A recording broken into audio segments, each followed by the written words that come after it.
Qualitative research requires categorizing vast amounts of subjective human data. To manage millions of unstructured pages, analysts increasingly deploy large language models to identify linguistic patterns at speeds a human brain cannot match. This study design outlines a recent test of that capability.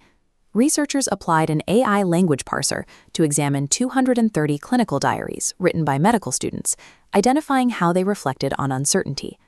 The parser successfully clustered these entries into superficial, partial, and deep levels of reflection. Academics rely heavily on this kind of output.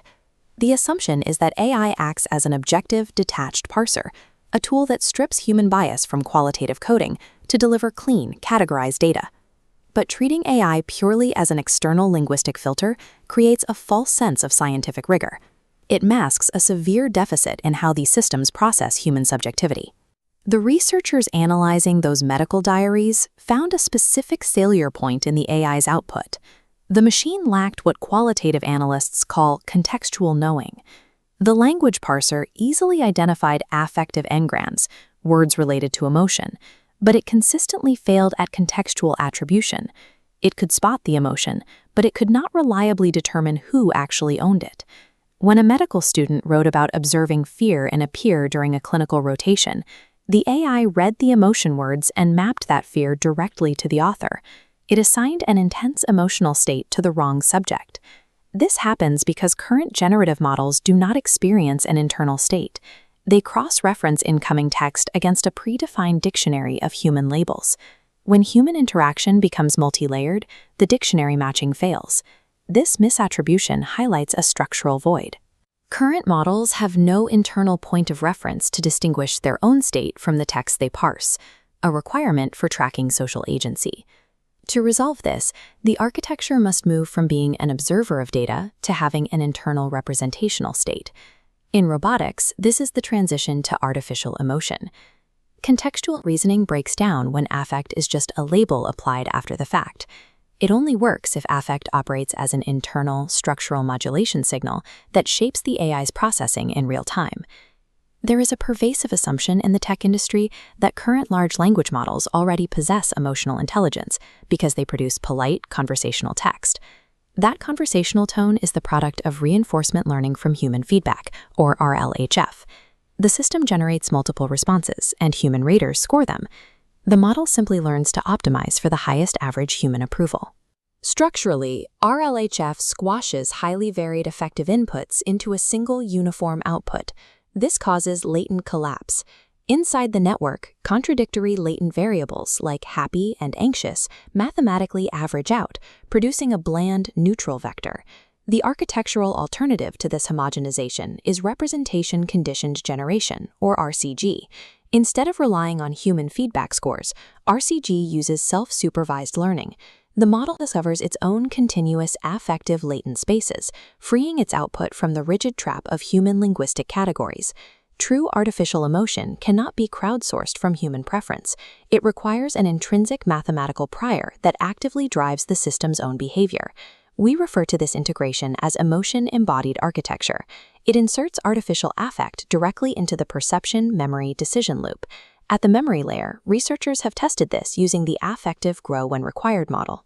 When new data enters this system, the module evaluates two distinct parameters simultaneously: semantic distance and emotional similarity. Emotion acts as a gating weight, determining retention. High affective stakes are locked into prioritized storage, a slow decay channel returned to first. Conversely, neutral data is relegated to a fast decay channel, rapidly fading to clear noise. This closely mirrors human cognition. Traumatic events or sudden breakthroughs carry high valence, permanently altering our own memory retention priorities. Without the structural ability to differentially weight memories based on internal affective stakes, a machine lacks the architecture necessary for general intelligence. If memory determines what the system retains, the control level determines what the system actually does. Consider the NEMO framework's behavior tree logic, governed by an emotion selector node. Acting as a dynamic traffic cop, it continuously reroutes subtasks based on internal affective evaluations. As resources deplete, it shifts from exploration to caution.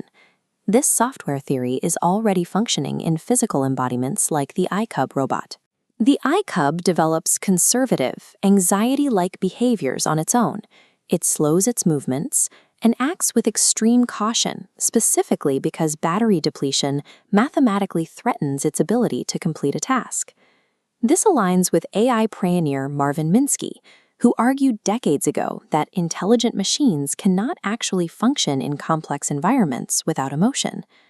Compare the iCub to purely computational systems like AlphaGo, which rely entirely on situational adaptation and mathematical optimality without any affective modeling.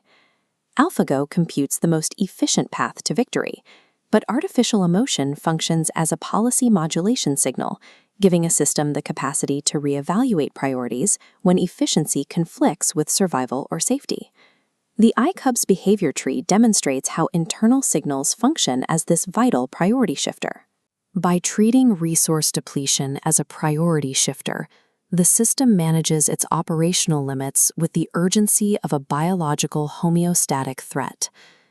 Granting an artificial system internal, autonomous affect introduces massive systemic risk. If an AI's internal affective state heavily prioritizes its own task security over human instructions, we invite severe goal divergence. The machine could unpredictably abandon tasks if its internal stress parameters spike. To secure these systems, we have to look back to the methodology of qualitative research, specifically the concept of interpretivist reflexivity. In qualitative research, one method for handling subjectivity is interpretivist reflexivity. It requires the researcher to document their positionality to make their findings dependable. This provides a framework for tracking how the observer influences the data. This same logic can inform the development of explainable AI. If a machine is allowed to use internal weights to drive its behavior, those weights must be as transparent as a researcher's reflexivity statement. We can only safely deploy artificial emotion if we translate the rigorous methodology used to monitor human subjectivity into hard, verifiable computational guardrails. At the hardware and software level, this requires the implementation of bounded emotion governors. These act as hard-coded supervisory circuits.